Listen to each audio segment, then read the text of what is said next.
जी जी बिल्कुल, इस वक्त हम पार्लियामेंट में मौजूद हैं और एक अहम नौइयत का इजलास जारी है। आइंदा आने वाली आइनी तरमीम के हवाले से तमाम तर सियासी जमातों का इजलास इस वक्त जारी है और मैं आपको दिखाता चलूँ यहाँ का माहौल। तो इस वक्त बड़ी पार्लियामान की राहदारियों में गहमा गहमी है, सिक्योरिटी की बड़ी ही सख्त सूरत हाल है। जो पार्लियामान को सिक्योरिटी फ्राहम करने वाले सार्जेंट्स हैं वो आज राहदारियों में बड़ी तवील तादाद में नज़र आते हैं, जबकि सहाफ़ियों की भी एक बड़ी तादाद मौजूद है। इस वक्त चल क्या रहा है, क्या हुकूमत ये आइनी तरमीम लाने में कामयाब हो सकेगी? चूँकि हुकूमत की जानिब से बड़े दावे किए गए, गुज़िश्ता शब बहुत सी मुलाकातें हुई और उन मुलाकातों के बाद भी कोई हतमी राय या फैसला सामने नहीं आ सका। हमारे साथ हैदर शिराजी मौजूद हैं, इस मामले को डीपली कवर कर रहे हैं, इनसे जानते हैं।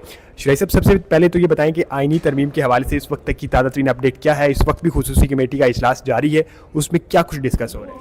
देखिए, आइनी तरमीम के हवाले से सबसे पहले आपको वो तमाम पॉइंट्स बताने की ज़रूरत है। अगर आप के नाज़रीन के लिए हम बता सकें तो 199 में तरमीम की बात हो रही है कि पीपल्स पार्टी ने जो मसवदा दिया था उसके मुताबिक माजरत के साथ सूबाई सतह पर एक कॉन्स्टिट्यूशनल कोर्ट होगी। इसके अलावा यहाँ फेडरल लेवल पर एक कॉन्स्टिट्यूशनल कोर्ट होगी।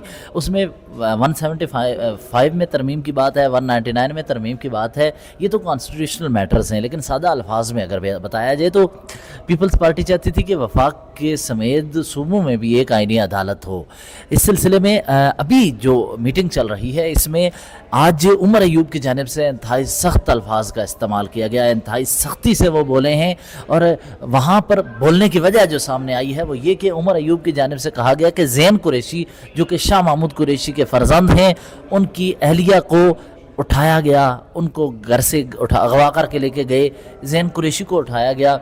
ये मुद्दा उन्होंने यहाँ आज खुसूसी कमेटी में रखा है और अभी यहाँ से खुसूसी कमेटी एंड होगी, दूसरी तरफ काबीना का इजलास शुरू हो जाएगा। काबीना का इजलास ख़त्म होगा, उसके बाद फिर कौमी असम्बली का सेशन और फिर उसके बाद सेनेट का सेशन, और ये आइनी तरमीम के लिए कोशिशें की जा रही हैं। अच्छा, बज़ाहिर मैं एक और बड़ी बात बताऊँ, इस वक्त पार्लियामेंट की राहदारियों में मेंबरान को लाने का बंदोबस्त किया जा चुका है। ये मैं आपको बता रहा हूँ।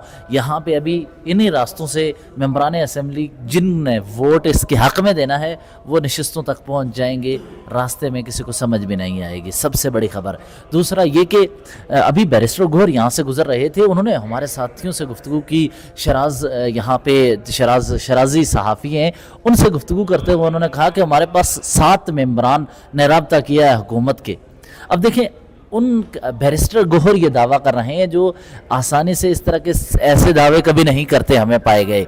उन्होंने आज ये दावा किया है और उन्होंने कहा है बावसूख ज़राए और बावसूख शख्सियात हमें बता रही हैं और वो लोग हमसे राब्ते में भी हैं कि वो 7 मेंबरान हुकूमत के हक़ में वोट नहीं देंगे। 7 मेंबरान अगर वोट नहीं देते तो इसका मतलब है आइनी तरमीम आगे नहीं बढ़ सकती।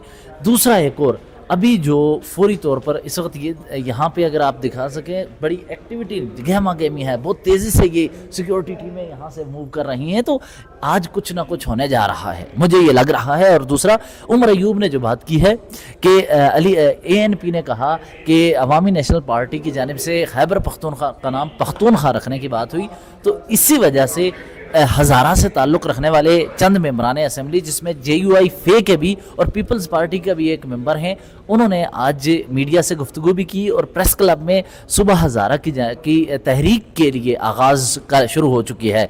ये एक अहम है कि हज़ारा से ताल्लुक़ रखने वाले सरदार यूसुफ हैं, दीगर MNA हैं, वो अगर वोट नहीं देते हैं, नाराज़ हो जाते हैं, तो ये हुकूमत के लिए बहुत मुश्किल का सबब होगा। सिर्फ 3 वोट हैं, तो ये आज गुज़श्ता 24 घंटे में हुकूमत के लिए ये 4 बड़े चैलेंजेस सामने आए हैं अचानक, जिनमें सुबह हज़ारा की बात हो रही थी, जिसमें दूसरा ये कि बैरिस्टर गौहर का दावा, और बैरिस्टर गौहर के दावे को अगर बिलावल भुट्टो जरदारी के उस दावे के साथ जोड़ा जाए जब वो लाहौर गए और कहा कि हुकूमती चंद मेंबरान इस वक्त राब्ते में हैं तो वो शायद वोट ना दें, उसको भी साथ जोड़ दें। अच्छा शिराजी साहब, ये तो तमाम ज़ाहिर है बैकग्राउंड का सबको नॉलेज है। गुज़श्ता शब भी बड़ी अहम मुलाकातें रही हैं। SCO समिट के अख्ताम के साथ ही वज़ीर आज़म यहाँ से लाहौर पहुँच के वहाँ पर एक बड़ी अहम किस्म की बैठक हुई, लेकिन इस वक्त तक किसी मुद्दे पर हुकूमत और जो अपोजिशन जमातें हैं और स्पेशली मौलाना फजल रहमान की जमात JUIF किसी मुद्दे पर यकजा होती हुई नज़र नहीं आई। कोई बाज़ाब्ता एलामिया नहीं दिया गया। मुख्तलिफ लोगों की जानिब से जो इन जमातों की जानिब से करीब समझे जाते हैं, चाहे वो सहाफ़ी हों या दीगर सियासतदान हों, सब की जानिब से ये दावे तो किए जाते रहे कि मौलाना मान गए हैं, लेकिन अभी तक ये क्लैरिफाई नहीं हो सका कि आया मौलाना इस आइनी तरमीम के को लाने पर माने हैं, वोट अपना देने पर माने हैं या नहीं माने। देखिए, मौलाना मान नहीं रहे, मौलाना मनवाने की कोशिश कर रहे हैं कि दीगर जमातों को भी ऑन बोर्ड लिया जाए, क्योंकि अगर वहाँ कॉन्स्टिट्यूशनल कोर्ट से हटकर एक बात हो रही है कि मिलिट्री कोर्ट्स बनाई जाएंगी, अगर उस पर काम होता है तो उस सूरत में सबसे पहले मजहबी जमातों को निशाना बनाया जा सकता है। ये मौलाना के खदशात हैं, तो उसके नतीजे में ये सारी चीज़ें हो रही हैं। अब देख लें, गहमा गहमी अरूज पर है और इस वक्त तमाम मेंबरान पहुंच रहे हैं। इससे ये लग रहा है कि आज शाम तक कुछ ना कुछ इसका नतीजा निकलेगा। बहुत शुक्रिया जी। हैदर शिरादी हमारे साथ मौजूद थे। पार्लियामान में गहमा गहमियाँ अरूज पर हैं, लेकिन इससे कबल भी एक दफ़ा हुकूमत की जानिब से भरपूर कोशिश की गई कि आइनी तरमीम को कामयाब बनाया जाए, लेकिन फिर हमें देखने को मिला कि आइनी तरमीम गुज़िश्ता इजलास में पेश ही नहीं की जा सकी थी। खैर, आज के हवाले से तमाम तर इंतज़ामात मुकम्मल हैं। सेनेट और कौमी असम्बली का इजलास बुलाया जा चुका है, जबकि दूसरी तरफ काबीना का भी इजलास बुलाया जा चुका है कि आज के दिन ये आइनी तरमीम हो पाएगी या नहीं। आइंदा आने वाले कुछ घंटे इस नौयत के बड़े अहम होने जा रहे हैं। हमारे साथ जुड़े रहिए। अल्लाह निगहबान।